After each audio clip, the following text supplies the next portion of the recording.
CrossPolitic with us today. We're really grateful to have Jay Richards. He has held leadership positions at the Discovery Institute, Acton Institute for the Study of Religion and Liberty, and is currently a visiting fellow at the Heritage Foundation. He's the executive producer of two documentaries, The Call of the Entrepreneur, which is on PBS and Fox Business News, and The Birth of Freedom, released in 2009, I believe. Richards has also been featured in the New York Times, the Washington Post, and has appeared on Larry King Live. Whoa. Oh, wow. Richard. He also lectured on economic myths to members of the U.S. Congress. I wonder how that went. I'm wondering how we get such a great guest on this show. Are we paying these people? What are we doing? Jay responded to my email. That was a mistake. First of all, that was a mistake. So welcome to the show. Oh, wow, yes. Thanks. It's great to be with you. And we're talking to you are you in D.C.? I am in D.C., actually. How's the weather there today? And actually, we got just a dusting of snow, which, of course, led to mass pandemonium.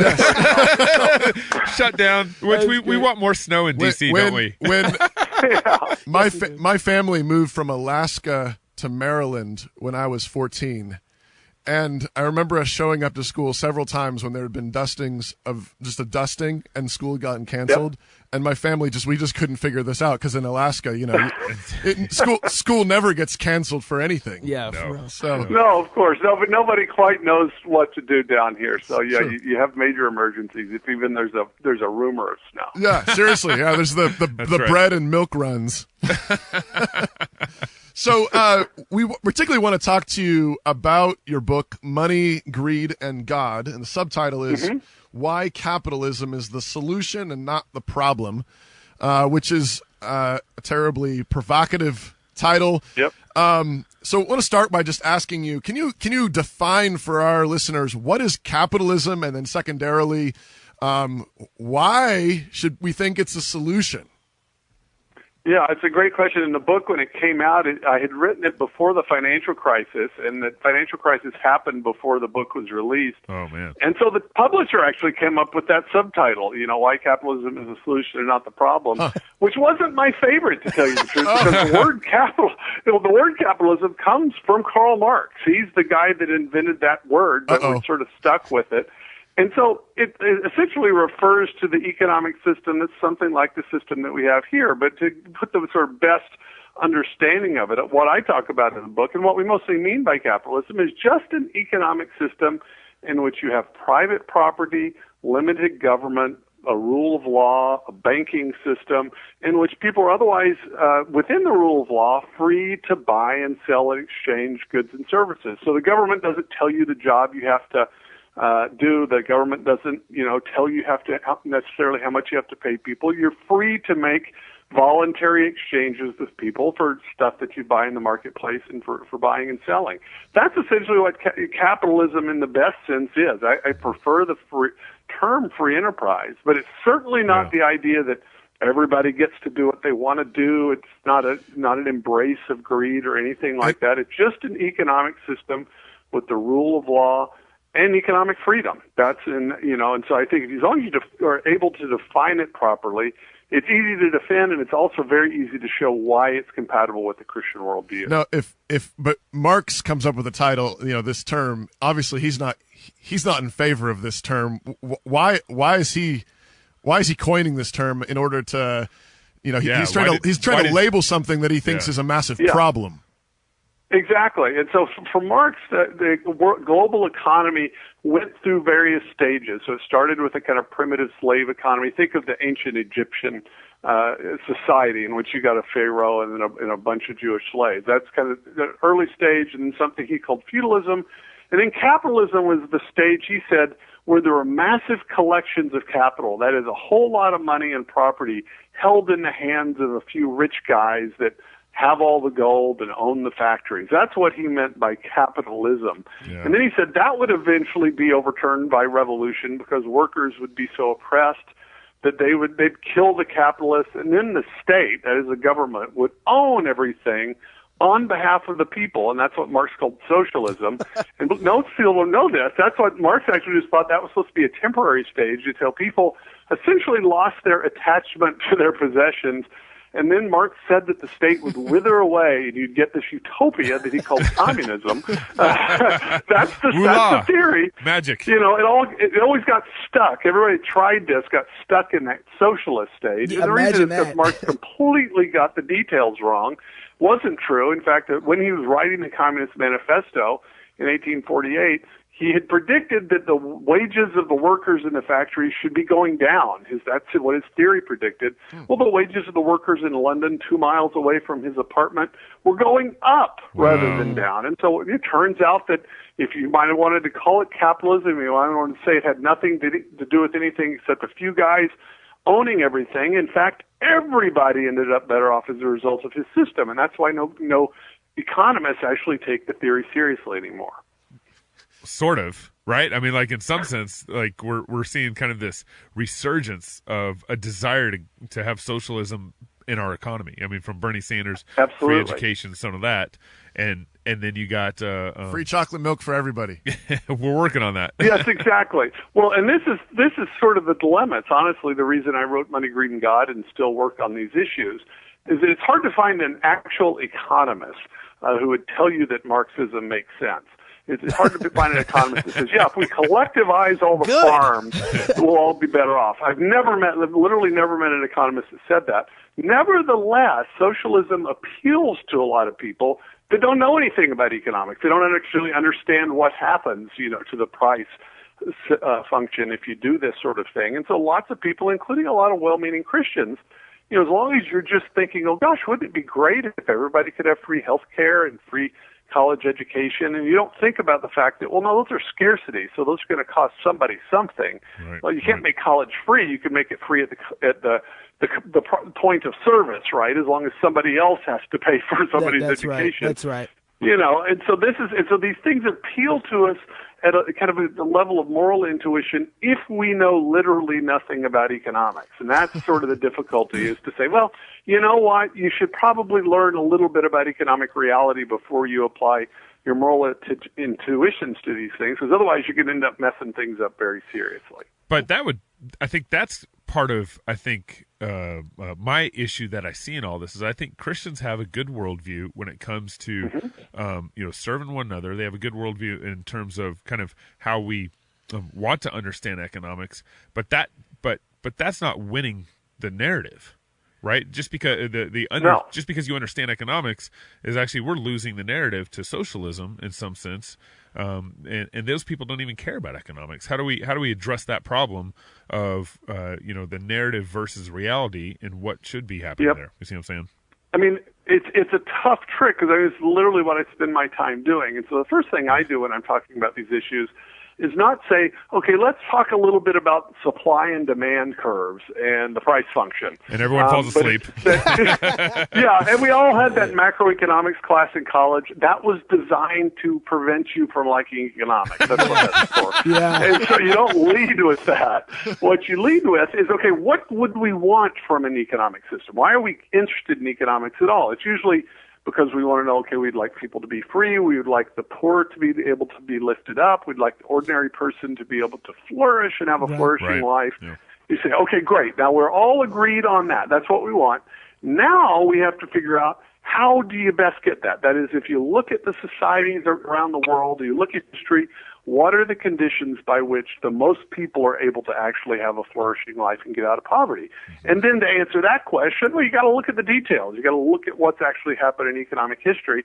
And then everybody's sort of on the same page. We agree about what we want the outcome to be. We agree about what's important.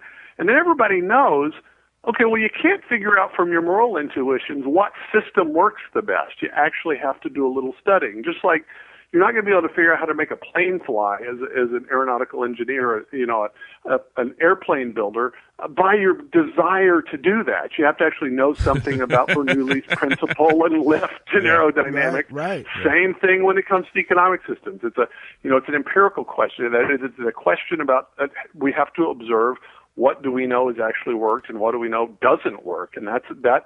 Once you get the discussion onto that playing field, it's actually really easy, because now everybody realizes that the question isn't what do we want to have happen. It's not a question of our aspirations. It's a question of realities. What do we know actually works and what doesn't work? Now, Jay, what I want to ask you, that's actually, I want to piggyback on that and then take you back to something in the beginning that you were talking about. According to what standard, right? Like, why do we want people to have a good life? And then, and who gets to decide what freedom is? Because someone on the other side of the scale will say, well, you talk about freedom. Freedom is everybody having what you have. Right? Yeah. Right? Right, that's right. So what's your presupposition when you start talking about freedom and liberty? Where are you getting those ideas from that you're drawing from to come up with your conclusion of capitalism?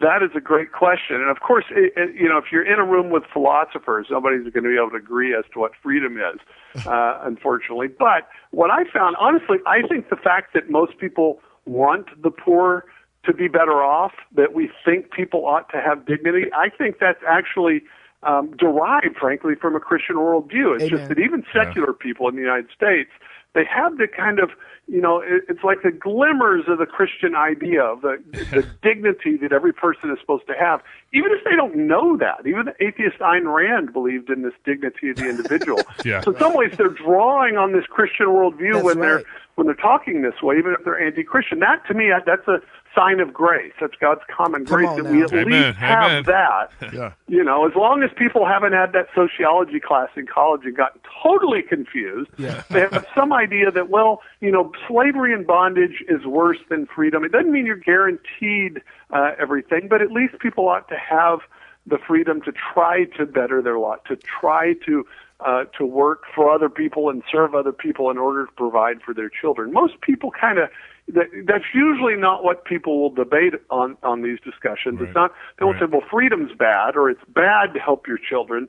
It'll really quickly, it will get to, okay, how best do you do that? And so outside the philosophy seminar, people usually can agree on those kind of, those rudimentary details. So we're kind of arrived then at that, the point of, so why is capitalism the solution? So you get there, everybody agrees, yes, we want freedom, we want dignity, we want to lift up the poor, we want to strive towards a maximum human flourishing. How does capitalism get us there?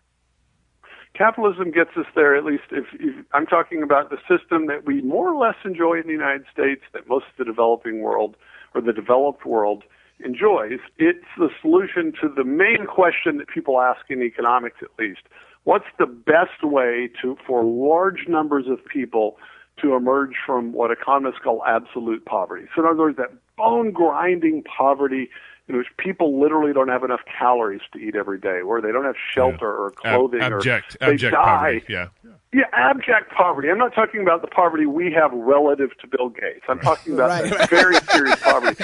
So the question is, the biggest economic question is there a way for an entire culture to lift itself out of that type of poverty? The answer is yes.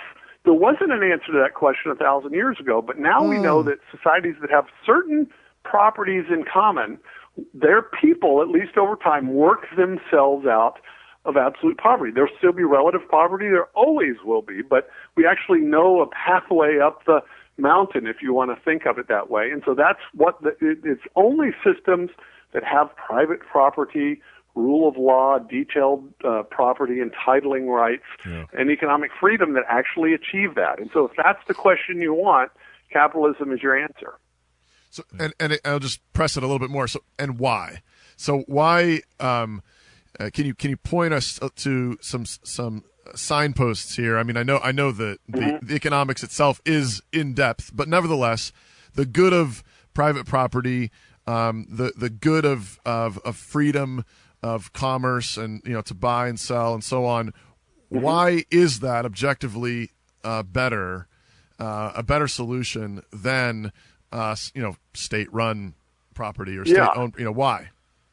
As you said, there's several kind of complicated economic answers. One is that kind of economy best allows us to figure out the economic value of things, best allows us to figure out what the correct price ought to be. But a kind of simpler way of saying it would be the answer that Adam Smith did in 1776. He said that the market, what we're calling capitalism, it allows us to align our legitimate self-interest in ways that will help our fellow human beings. So in other words, the butcher, the brewer, the baker, as Smith said. They don't have to be visualizing world peace or thinking about their neighbor. They might just be the butcher might just be wanting to pay the rent or get braces for his daughter. But in order to do that in a market, he can't steal from people. He can't defraud them.